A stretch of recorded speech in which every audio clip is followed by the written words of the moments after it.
Hello everyone, welcome to RDSC Cbse. This is Ravindra Dondra. In this lecture, we are going to discuss about what did liberal nationalism stand for. But before that, let me revise what we have discussed in the last lecture. In the last lecture, we have discussed about the making of nationalism in Europe. In that, we have seen the condition of Europe during the middle of this 18th century. How Europe was there, how it was divided. That, as I told, the Europe was divided like different kingdoms, duchies as well as cantons. And we have also seen about this a different group of people like aristocrats as well as peasants. Then we have also discussed about two important social groups which emerged after this industrialization. I think you can say those two important social groups. They are, one is working class, second one is this middle class people.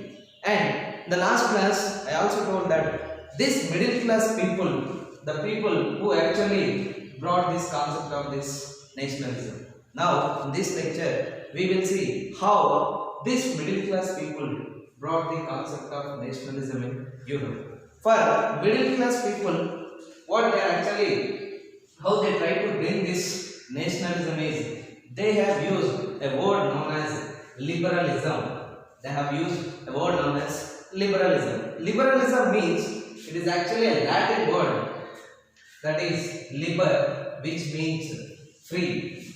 Liberalism is a Latin word which is liber, which means free. But this middle class people, for them, liberalism means freedom and equality before the law. For each and every individual, there should be a freedom.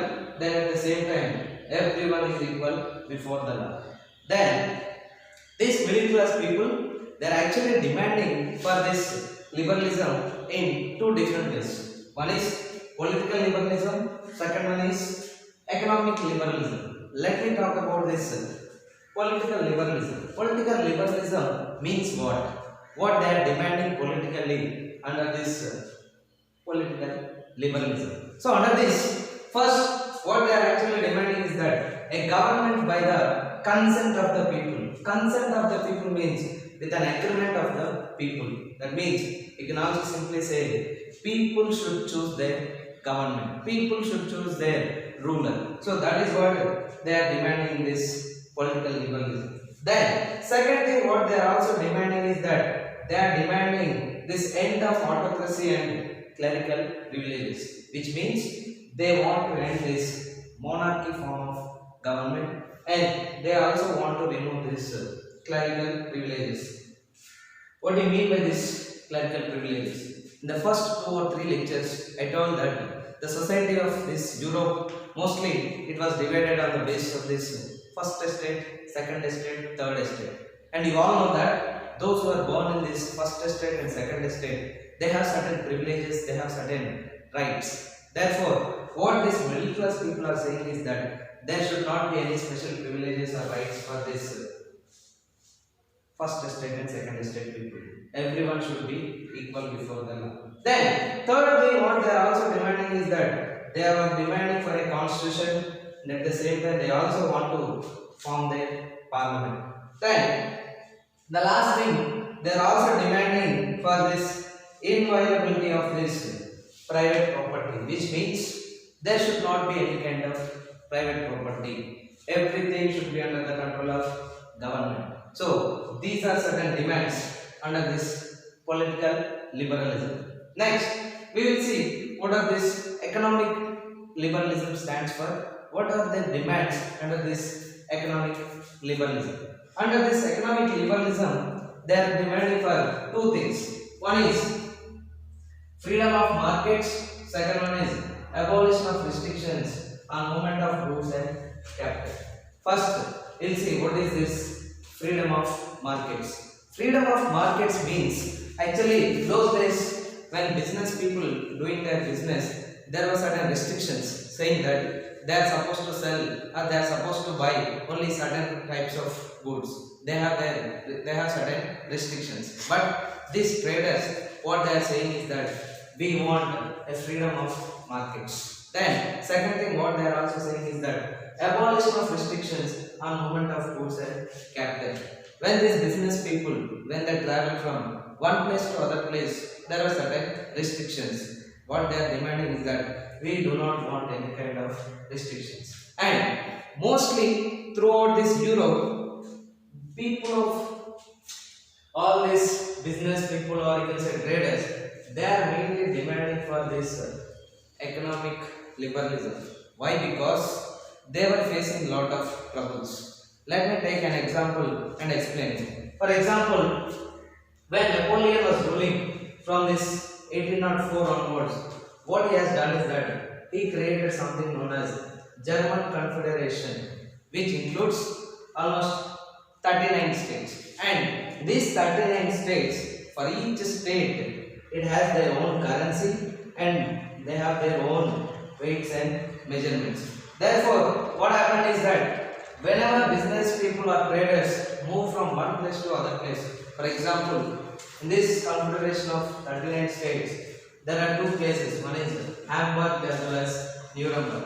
Then, if any trader, if he wants to move from Hamburg to Nuremberg within the same Germany, they are supposed to cross 11 custom duties, or you can say they are supposed to pay 11 different types of taxes. Then at the same time, at each place they are supposed to pay something like 5% of tax.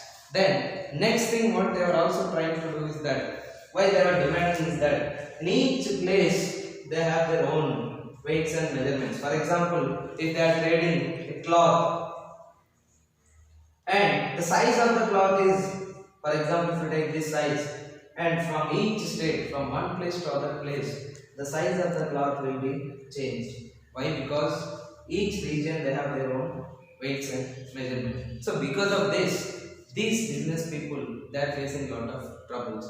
So in order to remove those troubles, in order to avoid those troubles, these business people, they are demanding economic, you can say they are fighting for this economic liberalism. And because of their demand, in the year 1834, they have formed something known as Customs Union, or we also call it as Zollverein. Zollverein, it is also known as Customs Union.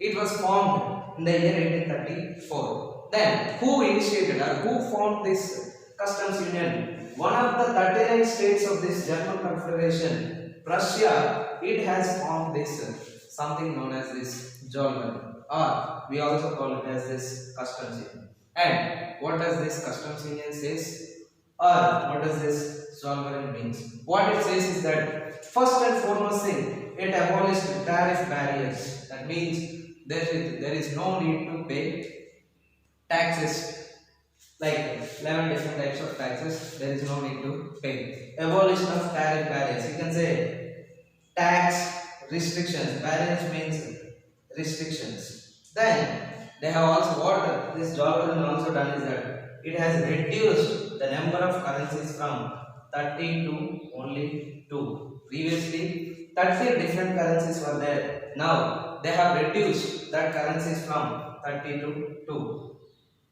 So by this Customs Union of Zollverein, now business people, they could enjoy their trading, or they could do their business very freely. So once again, if we quickly revise what we have discussed, we have started with this liberal nationalism means what? Liber, as I told, Latin word which means free, and for middle class people it is freedom and equality before the law. Then we have seen political liberalism, which means consent of the people government, then end of autocracy and clerical privileges, then a constitution and parliament, then they are also demanding for this inviolability of private property.